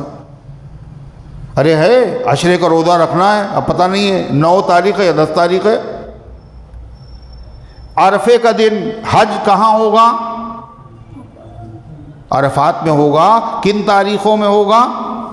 اگر وہ تاریخیں گڑبڑ ہو جائیں تو حج نہیں ہو سکتا۔ اس لیے قمری اعتبار سے، چاند کے مہینے کے اعتبار سے، چاند کے مہینے اس لیے رکھے، چاند سے حساب لگانا یہ پڑھے لکھے غیر پڑھے لکھے سب کے لیے آسان تھا کہ چاند نکلا ہے آج، تو آج پہلی تاریخ ہے، اور پھر کل دوسری ہے، یہ زیادہ موٹا ہو گیا، پھر اب بالکل پورا ہو گیا تو 14 تاریخ ہے۔ یہ ہر آدمی حساب لگا سکتا تھا۔ اس لیے شریعت میں دین کے مسائل اور احکامات کا تعلق چاند کے مہینوں سے ہے، یہ آسان ہے۔ اس کے اعتبار سے چاند کی تاریخوں کو یاد رکھنا اور مہینہ یاد رکھنا یہ اس امت پر ضروری ہے۔ اگر نہیں یاد رکھیں گے تو پھر حج کیسے ہوگا؟ پھر ہم روزہ کیسے رکھیں گے؟ عید کیسے منائیں گے؟ بقرعید کیسے ہوگی؟ بہت سارے مسائل ہیں۔ اس لیے یہ فرض ہے، فرض، چاند کا حساب یاد رکھنا اس امت پر فرض ہے۔ مگر فرض 2 طرح کے ہوتے ہیں، فرض عین اور فرض کفایہ۔ فرض کفایہ کا مطلب ہوتا ہے ہر آدمی پہ فرض نہیں ہے، کچھ لوگ بھی اگر کر لیں تو باقی لوگ گناہ سے بچ جائیں گے۔ جیسے جنازے کی نماز، جتنے مسجد میں نمازی ہیں ہر آدمی پہ جنازے کی نماز میں پڑھنا شامل ہونا ضروری ہے، ضروری ہے، سب کہاں جاتے ہیں؟ اور اگر کوئی نہ پڑھے تو سب گنہگار۔ ایسے چاند کا حساب بھی، عدت وغیرہ کے جو مسائل ہیں وہ بھی چاند کے مہینے سے متعلق ہیں۔ تو اللہ تعالیٰ نے کیا فرمایا؟ یہ کب سے ہے؟ یوم خلق السماوات والارض، جس دن سے اللہ نے آسمان و زمین پیدا کیا۔ فیصلہ تو لوح محفوظ میں بہت پہلے سے کر دیا، مگر ان مہینوں کا نفاذ، ان کی تعیین دنیا میں کب سے چلی؟ جس دن سے آسمان و زمین بنائے۔ منہا اربعۃ حرم، ان میں سے 4 مہینے ادب والے، احترام والے۔ حرم حرمت سے بنا ہے، یعنی ان مہینوں میں لڑنا حرام۔ یہ حرم احترام سے بنا، یہ 4 مہینے بہت احترام اور عظمت کے قابل ہیں۔ ان 4 مہینوں کی خصوصیت یہ ہے، ہر زمانے میں رہی، کہ ان میں نیکیوں کا ثواب زیادہ اور گناہوں کا وبال بھی زیادہ۔ امام ابو بکر جساس کہتے ہیں ان مہینوں کی خصوصیت یہ بھی ہے، اگر ان 4 مہینوں میں آدمی عبادت کا اہتمام کرے تو اس کی برکت سے اللہ اس کو پورے سال عبادت کرنے کی اور دیر میں بولتے تھوڑا سا توفیق دیتا ہے۔ اور اگر ان 4 مہینوں میں گناہوں سے بچنے کا اہتمام کرے تو اس کی برکت سے اللہ پورے سال گناہوں سے بچنے کی توفیق دے دیتا ہے۔ تو فرمایا 4 مہینے احترام والے ہیں، عظمت والے ہیں، بزرگی والے ہیں، اللہ نے قرآن میں کہا۔ مگر امت میں اکثریت ایسے لوگوں کی ہے جو ان 4 مہینوں کے نام نہیں جانتے۔ یہاں تو آپ نے بار بار سنا ہے، بار بار سنا ہے تو آپ کو یاد ہے، ورنہ اکثریت ہے، آپ پوچھ کے دیکھیے کسی سے، وہ 4 مہینے قرآن میں جو ادب والے بتائے گئے ہیں ذرا ان کے نام بتائیے، اکثریت نہیں بتا پائی۔ جب یہ پتہ ہی نہیں ہے تو اس کے متعلق جو اللہ کے حکم ہیں ان پر عمل کیسے ہوگا؟ پہلے علم ہوگا بعد میں عمل ہوگا۔ وہ 4 مہینے کون کون سے ہیں؟ جناب محمد الرسول اللہ صلی اللہ علیہ وسلم نے ان کے نام بتائے، کہا ثلاث متوالیات، 3 مہینے ان میں سے لگاتار ہیں، مسلسل ہے۔ وہ کون کون سے ہیں؟ کہاں سے شروع ہوتا ہے؟ فرما ذی قعدہ، ذی الحجہ اور محرم۔ اور ایک مہینہ جو ہے وہ شعبان اور جمادی الثانی کے درمیان میں ہے۔ آپ نے اس کو کہا رجب مضر۔ کیا کہا؟ رجب مضر۔ اس کا مطلب رجب عربوں میں 2 تھے، ایک کا نام تھا رجب مضر اور ایک جو تھا وہ رجب ربیعہ۔ ایک قبیلہ عرب کا تھا ربیعہ اور ایک تھا مضر۔ مضر والے رجب کس کو کہتے تھے؟ کس کو کہتے تھے؟ جو جمادی الثانی اور شعبان کے بیچ میں ہے۔ اور ربیعہ والے جو تھے، قبیلے بنو ربیعہ کے لوگ جو تھے، وہ رجب کسے کہتے تھے؟ جو شعبان اور شوال کے بیچ میں ہے۔ شعبان اور وہ کون سا مہینہ ہے؟ دیکھیں جوڑ لیں تم بتاؤ عتیق۔ کہہ رہے ہمیں نہیں معلوم۔ ارے شعبان شبرات کو کہتے ہیں اور شوال عید کے مہینوں، بیچ میں کون سا مہینہ ہے؟ رمضان کو کہتے تھے وہ۔ تو اللہ کے نبی علیہ السلام نے وضاحت فرمائی کہ یہ 4 مہینے جو ادب والے ہیں یہ کون کون سے ہیں؟ آپ نے فرمایا 3 تو مسلسل ہیں۔ کون سے؟ ذی قعدہ، ذی الحجہ اور محرم، اور ایک رجب مضر ہے، رجب ربیعہ نہیں۔ رجب مضر کون تھا؟ جمادی الثانی اور شعبان کے بیچ میں۔ اور ربیعہ والا کون سا تھا؟ رمضان۔ وہ نہیں مراد ہے، یہ 4 مہینے مراد ہے۔ اس کو ایک بزرگ نے ایک شعر میں جمع کیا، وہ شعر اگر یاد ہے تو مہینے بھی یاد رہیں گے۔ انہوں نے فرمایا 4 اشہر حرام است مکرم۔ اشہر شہر کی جمع ہے، اور شہر عربی میں مہینے کو کہتے ہیں شہر رمضان، رمضان کا مہینہ۔ 4 اشہر 4 مہینے، حرام محترم ہیں، اے مکرم اے قابل احترام آدمی۔ وہ 4 کون کون سے ہیں؟ رجب، ذی قعدہ، ذی الحجہ، محرم۔ رجب، ذی قعدہ، ذی الحجہ، محرم۔ شعر جب آدمی کو شعر کا یاد کرنا بھی آسان ہوتا ہے، اور جب یاد ہو جاتا ہے تو پھر وہ چیز جو غیر اشعار میں یاد نہیں ہوتی، اشعار کے ذریعے سے یاد ہو جاتی۔ حضرت ابو ہریرہ رضی اللہ عنہ کی حدیثوں کی تعداد کتنی ہے؟ بولو بھائی۔ 5374۔ دیکھا آپ نے؟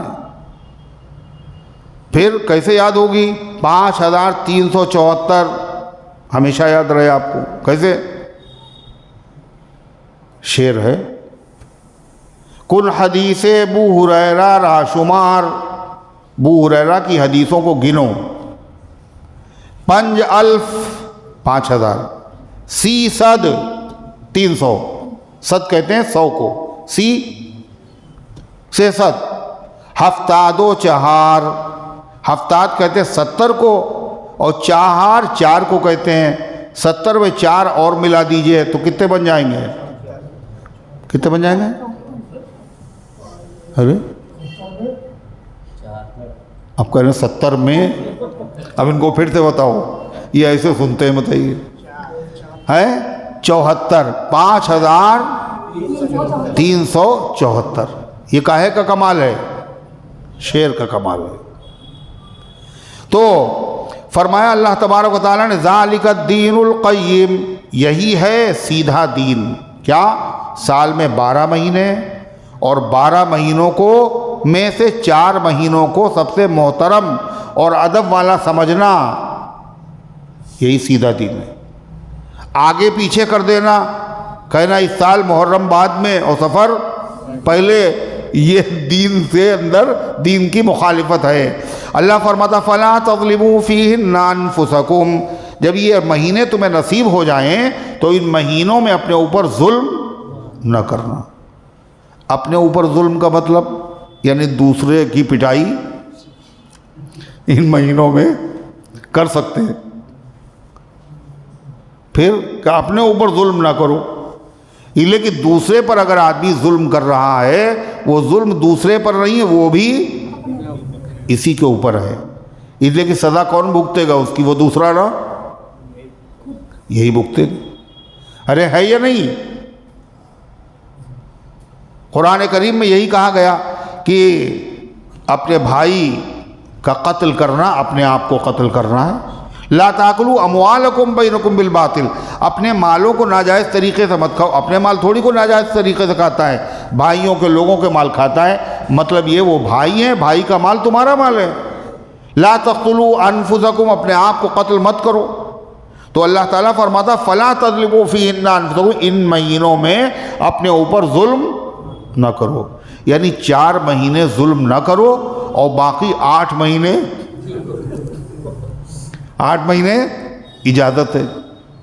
یہ مطلب ہے، مطلب یہ ہے کہ 8 پورے سال کے 12 مہینوں میں ظلم کرنا ہمیشہ حرام ہے، لیکن ان مہینوں میں اس کا گناہ زیادہ ہے، بڑھ جائے گا۔ شراب پینا ہر جگہ گناہ ہے، اور مسجد میں بیٹھ کے پینا تھوڑا سا کم گناہ، بڑھ جائے گا۔ زمانے کی عظمت سے گناہ بڑھ جاتا ہے، ثواب بھی بڑھتا ہے، اور جگہ کی عظمت سے ثواب بھی بڑھتا ہے اور گناہ بھی بڑھتا ہے۔ اللہ فرماتا وَقَاتِلُوا الْمُشْرِكِينَ كَافَّةً كَمَا يُقَاتِلُونَكُمْ كَافَّةً، اور مسلمانوں، یہ جو مشرک ہیں جن سے تمہارا معاہدہ ہے 4 مہینے کا، شروع سورت میں آ چکا ہے، معاہدہ ختم ہوتے ہی تم ان سے مقابلہ کرو ہر حال میں، جیسے یہ تم سے ہر حال میں لڑنا چاہتے ہیں۔ فرمایا وَقَاتِلُوا الْمُشْرِكِينَ كَافَّةً، اور لڑو مشرکین سے، کافہ سب لوگ، کما یقاتلونکم کافہ، جیسے وہ سب تم سے لڑ رہے ہیں۔ دیکھیے آپ سب لڑ رہے فلسطین سے، ارے ہے، اور مسلمان کیا کر رہے ہیں؟ خاموش تماشائی بنے ہوئے۔ اللہ تعالیٰ فرماتا ہے وَاعْلَمُوا أَنَّ اللَّهَ مَعَ الْمُتَّقِينَ، اور یہ مت سمجھو ہماری تعداد کم ہے، ہمارے پاس وہ وسائل نہیں ہے، یہ مت سوچو۔ کیوں؟ غلبہ اور نصرت اور فتح نہ تعداد سے ہوتی ہے، نہ ساز و سامان سے ہوتی، کیسے ہوتی ہے؟ اللہ کی طرف سے۔ اللہ فرماتا ہے، فرمایا وَاعْلَمُوا أَنَّ اللَّهَ مَعَ الْمُتَّقِينَ، اور یقین رکھو کہ اللہ متقی لوگوں کے ساتھ ہے، جو گناہوں سے بچتے ہیں، اللہ کی مدد ان کے ساتھ ہے، اور جس کے ساتھ اللہ کی مدد ہو اس کو پوری دنیا مل کر کے زیر نہیں کر سکتی۔ یہ مت سوچو، بس گناہوں سے بچو، میدان جنگ میں بھی گناہوں سے بچو، ظلم نہ ہو، زیادتی نہ ہو۔ دنیا کے تمام مذاہب میں واحد مذہب اسلام ہے جس نے دشمنوں کے حقوق کی بھی رعایت کی ہے۔ یہ دشمن ہے مگر ان کا حق ہے، یہ عورت ہے، یہ بچہ ہے، یہ بیچارہ اپنے کنیسہ میں، گرجا گھر میں عبادت کر رہا ہے، اس پہ ہاتھ نہیں اٹھا سکتے، اسلام ہے۔ لا یجرمنکم شنآن قوم علی الا تعدلوا، اللہ قرآن میں کہتا ہے تمہارے دشمن کی عداوت تمہیں اس بات پر آمادہ نہ کرے کہ تم انصاف کا دامن چھوڑ دو، دشمن کے ساتھ بھی انصاف کرو۔ ہے دنیا میں کوئی ایسا؟ ان کو وہ دکھ رہا ہے کیا کتاب اس کو اپنے دفاع کا حق ہے، جو جی چاہے کرے وہ. یہ ظلم ہے، کھلا ہوا ظلم. اللہ تعالیٰ فرماتا ہو اس ظلم کا علاج کیا ہے کہ ہاتھ باندھ کے کھڑے ہو جاؤ. اس ظلم کا علاج وہی ہے جو فلسطین کے مظلوم مسلمان کر رہے. اگر وہ ہوتا رہتا تو اس کی نوبت ہی نہ آتی. اللہ تعالیٰ فرماتا ہے انما النسیء زیادۃ فی الکفر، اور ہٹا دینا، مہینوں کو آگے پیچھے کر دینا، زیادۃ فی الکفر، یہ کفر میں ترقی ہے. کافر تو پہلے سے تھے، اس کے بعد مہینوں میں بھی گڑبڑ کر دیا. کہا محرم حلال ہو گیا اور سفر حرام ہو گیا. یہ حلال و حرام کا کام اللہ کا ہے اور تم نے خود ہی شروع کر دیا. ایک شخص تھا عرب میں، اب وہ آ کے اعلان کرتا تھا باقاعدہ گدھے پہ بیٹھ کر کے کہ لوگوں اس سال محرم جو ہے وہ حلال ہے اور سفر حرام ہے. کبھی کہتا اس سال سفر پہلے آ گیا ہے تو محرم حرام اور حرام رہے گا، مگر محرم اب کی بعد میں آئے گا اور سفر پہلے آ گیا، اور سب لوگ اس کی بات مان لیتے تھے. اللہ فرماتا ہے انما النسیء زیادۃ فی الکفر، بے شک مہینوں میں آگے پیچھے کر دینا یہ کفر میں زیادتی ہے. یضل بہ الذین کفروا، اس کے ذریعے سے گمراہ کیا جاتا ہے کافروں کو. وہ اعلان کر دیتا ہے، دوسرے لوگ ہاں میں ہاں ملا دیتے ہیں. یحلونہ عاما ویحرمونہ عاما، ایک سال تو اس کو وہ حلال سمجھتے ہیں، وَيُحَرِّمُونَهُ عَامًا، اور دوسرے سال اسی کو حرام سمجھتے ہیں. کہتے ہیں اس سال محرم حلال ہے، مگر جب اگلا سال آئے کہتے ہیں اب محرم حرام ہے. ایک سال حلال ایک سال حرام. ایسا کیوں کرتے ہیں وہ؟ لِيُوَاتِعُوا عِدَّةَ مَا حَرَّمَ اللَّهُ، تاکہ پوری کر لیں وہ تعداد، ان مہینوں کی تعداد جن کو اللہ نے حرام کیا ہے، تعداد پوری ہو جائے چاہے مہینے آگے پیچھے ہو جائے. فَيُحِلُّوا مَا زُيِّنَ لَهُمْ سُوءُ أَعْمَالِهِمْ، ان کو خوبصورت نظر آ رہے ہیں ان کے برے اعمال. وَاللَّهُ لَا يَهْدِي الْقَوْمَ الْكَافِرِينَ، اور جب آدمی آنکھ بند کر لے اور ضد کرنے لگے اور اسی پہ ڈٹ جائے غلطی پر، تو اللہ ایسے لوگوں کو پھر ہدایت نہیں دیتا. اے پیغمبر اگر یہ ہدایت نہ قبول کرے تو غم کرنے کی ضرورت نہیں. یا ایھا الذین آمنوا ما لکم اذا قیل لکم انفروا فی سبیل اللہ، اے ایمان والو، ما لکم، ما لکم کے معنی تمہیں کیا ہو گیا، تمہیں ایسا نہیں کرنا چاہیے تھا. وما لیا، مجھے کیا ہو گیا، وما لیا لا اعبد الذی فطرنی، مجھے کیا ہو گیا میں اللہ کی عبادت نہ کروں. وما لیا، وما لکم، تمہیں کیا ہو گیا، مسلمانوں سے خدا کہہ رہا، وما لکم، تمہیں کیا ہو گیا، اذا قیل لکم انفروا فی سبیل اللہ، جب تم سے کہا جاتا ہے کہ چلو اللہ کے راستے میں، چلو اللہ کے راستے میں، جب تم سے کہا جاتا ہے جہاد کے لیے، جہاد کے لیے چلو، تو پھر کیا ہوتا ہے تمہارا حال، اِسَّاقَلْتُمْ إِلَى الْأَرْضِ، تو تم لوگ زمین سے چمٹ جاتے ہو، یعنی جانا نہیں چاہتے ہو، بہانے کرتے ہو، تاخیر کرتے ہو. اللہ فرماتا ہے أَرَضِيتُمْ بِالْحَيَاةِ الدُّنْيَا مِنَ الْآخِرَةِ، کیا تم نے دنیا کی زندگی کو پسند کر لیا ہے آخرت کے مقابلے میں؟ جہاد میں جانے سے آخرت کا فائدہ ہے، اور جہاد میں جانے سے چند دن دنیا کی زندگی تمہاری ہے. کیا تم نے آخرت کے مقابلے میں دنیا کی زندگی کو پسند کر لیا؟ دنیا کی زندگی ہے کتنے دن کی، اور کیا اس کے بعد موت بولو نہیں آئے گی؟ جو لوگ جہاد میں نہیں جاتے وہ لوگ مرتے تو ہے نہیں کبھی، بولو کبھی نہیں مرتے نا. وہ لوگ چند لوگ جا رہے تھے نوجوان کشتی سے، تو کشتی والے سے انہوں نے پوچھا کہ بھئی تم یہ کیا کرتے ہو، ہمیشہ سے یہی کشتی چلاتے ہو؟ کہا ہاں چلاتے ہیں. کہنے تم نے سائنس پڑھی ہے؟ تو کشتی والا کہا بھائی سائنس تو نہیں پڑھی ہے.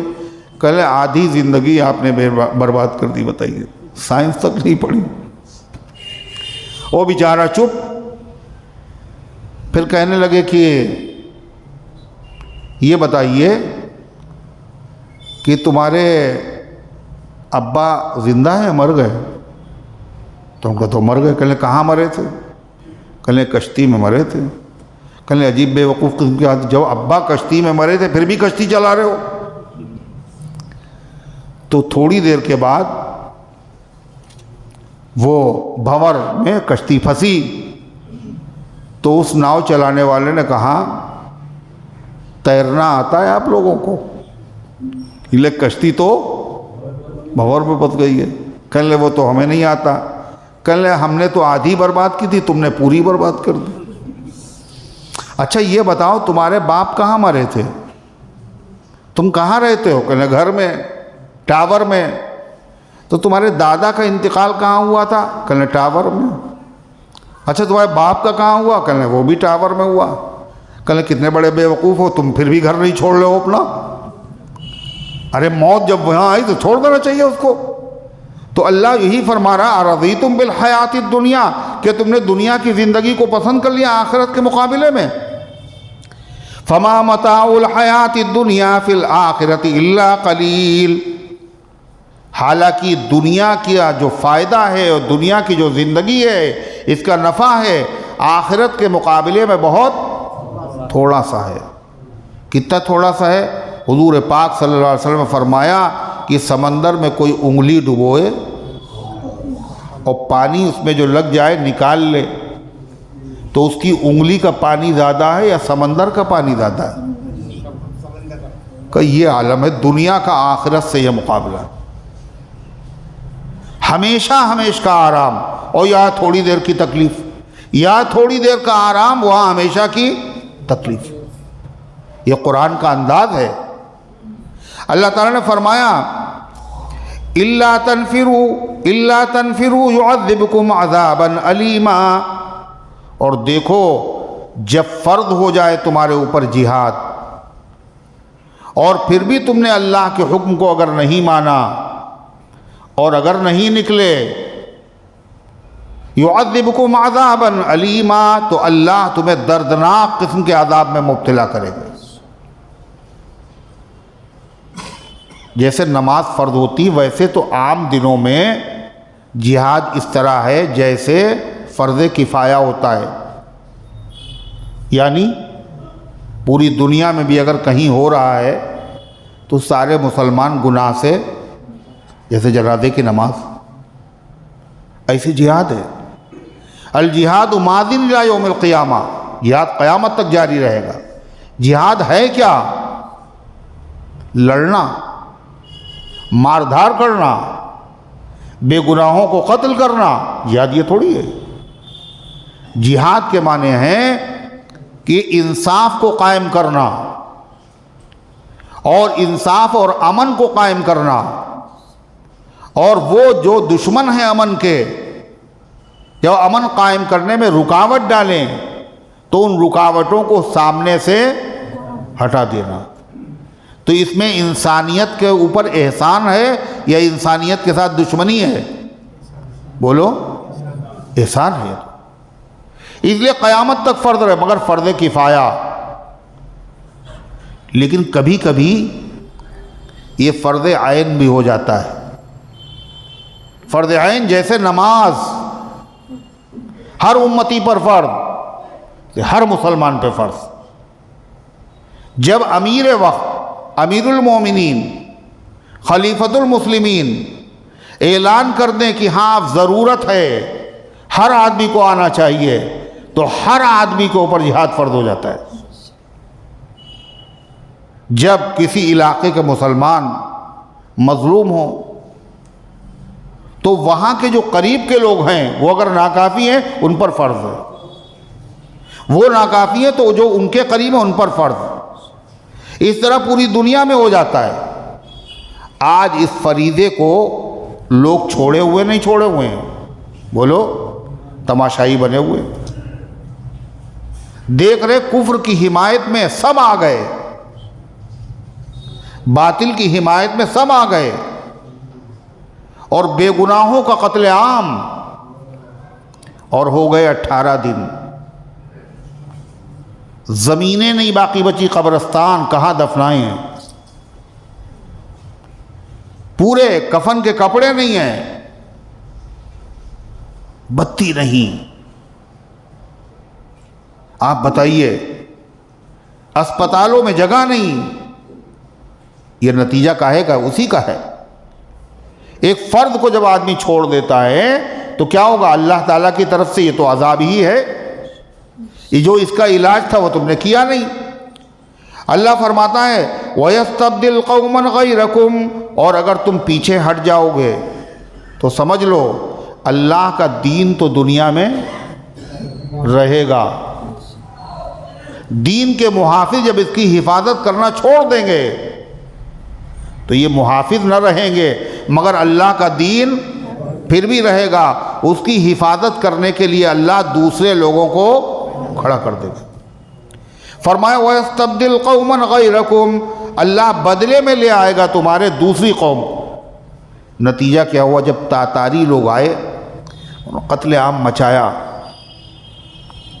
تصور نہیں کیا جا سکتا کیسا قتل عام تھا، کوئی امید نظر نہیں آ رہی تھی۔ اللہ تعالیٰ نے کیا کیا؟ انہی تاتاریوں میں سے کچھ لوگوں کو اسلام کی توفیق عطا فرما دی، جو مٹانے والے تھے وہی محافظ بن گئے۔ حیاء فتنہ تاتار کے افسانے سے پاسباں مل گئے کعبے کو صنم خانے سے، تو دین تو رہے گا، دین کی جو حفاظت کرنے والے خادم ہیں وہ بھی رہیں گے، لیکن جو اپنا فریضہ چھوڑ دیں گے وہ نہیں رہیں گے۔ مگر دین کی خدمت کے لیے اللہ تعالیٰ یہ سعادت دوسری قوموں کو عطا فرما دے گا۔ وَلَا تَضُرُّوهُ شَيْئًا، اور تم اللہ کو، اللہ کے دین کو کچھ بھی نقصان نہیں پہنچا سکو گے، اور دنیا بھی نقصان نہیں پہنچا سکے گی۔ دنیا میں بہت مرتبہ ایسا ہوا پہنچانے کی کوشش کی گئی، اور جنہوں نے کوشش کی گئی وہ تو مٹ گئے، مگر دین سلامت رہا۔ اور آج بھی کوشش ہے، اور جب بھی یہ کوشش ہوگی وَلَا تَضُرُّوهُ شَيْئًا، اور تم اس کو بالکل نقصان نہیں پہنچا سکتے۔ وَاللَّهُ عَلَىٰ كُلِّ شَيْءٍ قَدِيرٌ، اور اللہ تعالیٰ ہر چیز پر قادر ہے، سب کچھ کر سکتا ہے، اس کے لیے کچھ مشکل نہیں ہے۔ اللہ تبارک و تعالیٰ آگے کی آیت میں بتا رہا ہے یہ وقت تو مشکل ہے، ایک اس سے مشکل وقت آ چکا ہے، اس وقت بھی اللہ نے مدد کی تھی۔ اللہ کو مدد کے لیے تمہاری ضرورت نہیں ہے، وہ جس سے چاہے مدد کر لے، جس سے چاہے کام لے لے۔ اس نے کعبے کی حفاظت کس سے کرائی تھی؟ ارے ابابیل سے نہیں کرائی تھی، یہی تو غلط ہے۔ کس سے کرائی تھی؟ یہ لوگ کہتے ہیں نا ابابیل ابابیل ابابیل، یہ غلط ہے۔ ابابیل ایک چڑیا ہوتی ہے، مگر یہ چڑیا نہیں۔ قرآن کی آیت میں ہے طیرن ابابیل، طیر کے معنی پرندے، اور ابابیل کے معنی لشکر۔ ابابیل معنی مطلب پرندوں کی فوج، پرندوں کا لشکر۔ یہ ایسی چیز ہے جس میں بہت سے پڑھے لکھے لوگ بھی غلطی کرتے ہیں، وہ ابابیلوں کا لشکر۔ ابابیل کے معنی خود ہی لشکر ہیں۔ آب زمزم کا پانی، اب آب کے معنی خود ہی پانی ہے، آب زمزم کا پانی ہے، تو ابابیل کیا ہے؟ ابابیلوں کا لشکر۔ ابابیل کے معنی خود لشکر کے ہیں، اور ابابیلوں کا لشکر، ایسا نہیں ہے۔ طیرن ابابیل، ایک صاحب کہتے ہیں اپنے کعبے کی حفاظت ہمیں خود کرنی ہے، اپنے کعبے کی حفاظت ہمیں خود کرنی ہے، اب ابابیلوں کا لشکر نہیں آنے والا۔ وہی بات ہوئی، اس لیے کہ ان کو علم نہیں ہے۔ طیرن ابابیل کا مطلب ہے اڑتے ہوئے پرندوں کے لشکر۔ اللہ نے حفاظت کی خانہ کعبہ کی۔ مگر ایک بات یاد رکھیے، مسلمانوں کے قبلے دو ہیں، ایک ہے بیت المقدس مسجد اقصی، 17 مہینے ادھر منہ کر کے نماز پڑھی، اور ایک ہے بیت اللہ مسجد الحرام، ہمیشہ کے لیے قبلہ ہے، ہمیشہ رہے گا یہ۔ مگر دونوں قبلوں کے بارے میں اللہ کا قانون و ضابطہ الگ ہے۔ کیا ضابطہ الگ ہے؟ کہ کعبۃ اللہ کے خلاف جب بھی کوئی طاقت اٹھے گی اس کو نقصان پہنچانے کے لیے، تو وہ لوگ کبھی اپنے مقصد میں کامیاب نہیں ہوں گے۔ اللہ خود حفاظت کرے گا بیت اللہ، اور اللہ نے دنیا کو بیت اللہ کی حفاظت کر کے دکھا دیا۔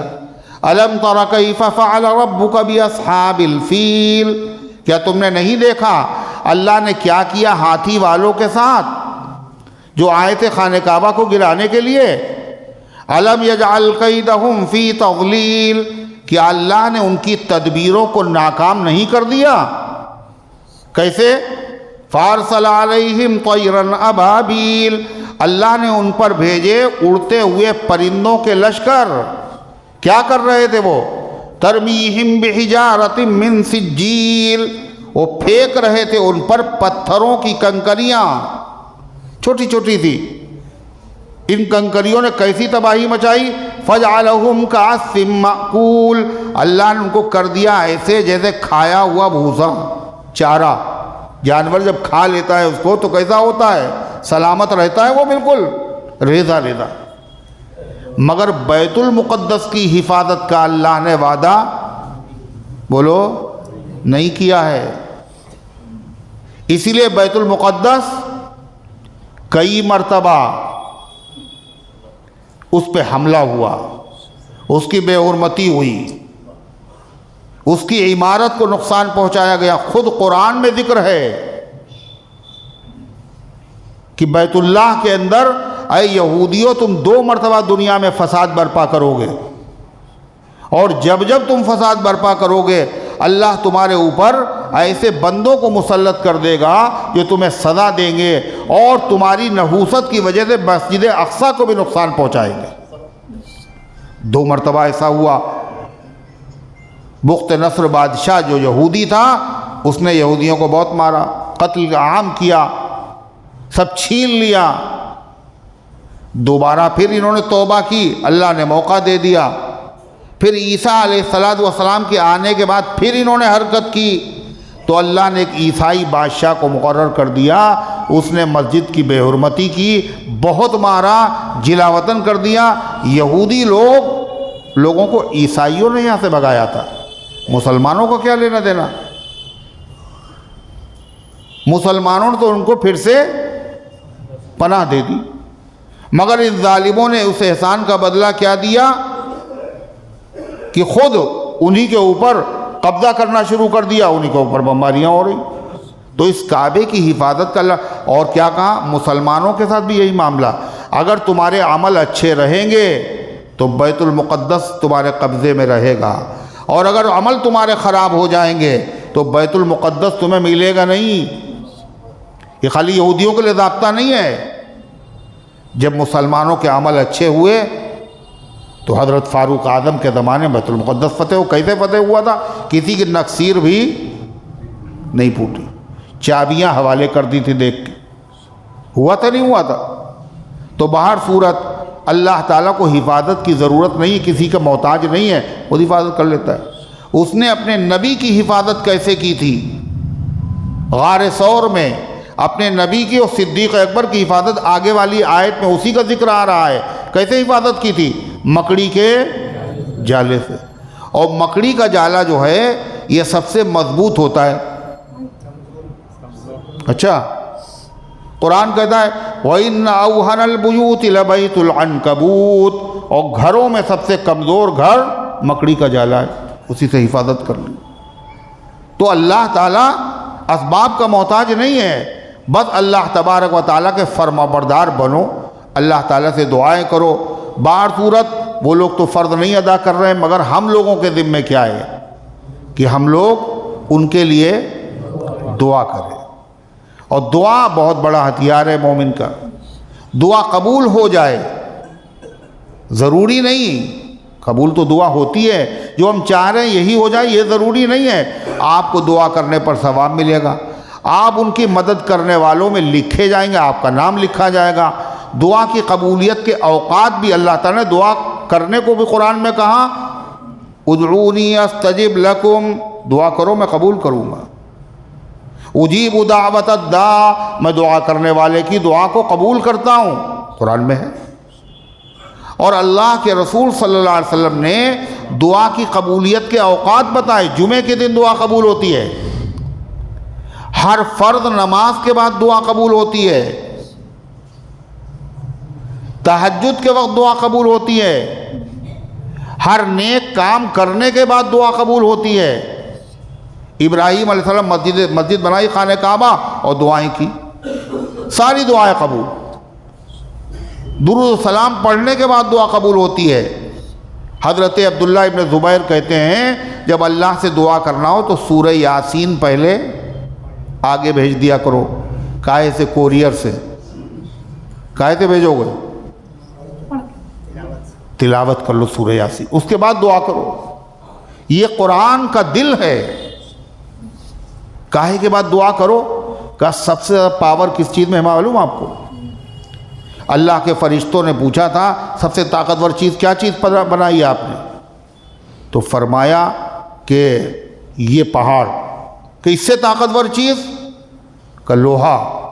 اس سے طاقتور چیز؟ آگ۔ اس سے طاقتور چیز؟ پانی۔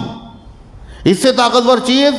کہ وہ مسلمان جو دائیں ہاتھ سے صدقہ کرے اور بائیں ہاتھ کو خبر نہ ہو، کسی کو نہ پتہ چلے، اس میں پاور ہے پہاڑ سے زیادہ، آگ سے زیادہ، پانی سے زیادہ، لوہے سے زیادہ۔